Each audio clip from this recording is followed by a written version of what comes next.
On est sur une petite partie de ville, sur un îlot, où effectivement on a réussi, ont été conservés des bâtiments, dont celui-ci, qui témoignent en fait, de l'architecture passée de Beauvais.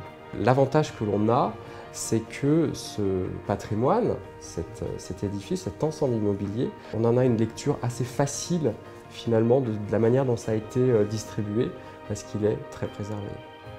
On fait en sorte de pouvoir avoir une mise en valeur de ces éléments qui nous sont parvenus, tout en tenant compte des modes de vie actuels, des préférences actuelles. C'est tout notre savoir-faire pour faire des appartements agréables à vivre, tout en respectant bien évidemment le patrimoine dans lequel ils s'inscrivent. On fait en sorte d'avoir des typologies d'appartements qui sont attendues. Le plaisir de vivre dans une maison alors que nous sommes en ville, par exemple. Donc on a un bâtiment en longueur qui est divisé en maisons de ville. Avoir le plaisir d'avoir toujours une vue extérieure, une vue sur l'extérieur agréable. Donc on a un jardin central, on a un certain nombre de logements aussi auxquels on associe des espaces extérieurs privatifs.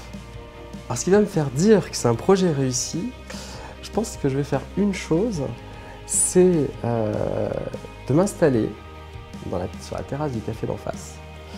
Une fois le projet terminé, une fois les résidents installés, et puis voir la réaction des gens sur la restauration de la façade. Et puis surtout, cette porte cochère ouverte qui va donner une perspective sur ce nouvel endroit enfin habité, parce qu'il est fermé depuis des années, mais une perspective sur le côté secret, discret, de cette cour qui va être habitée sur l'ensemble des bâtiments, de percevoir une lumière aux fenêtres et de se dire waouh, derrière on a des appartements, waouh, ça doit être magique d'habiter ici.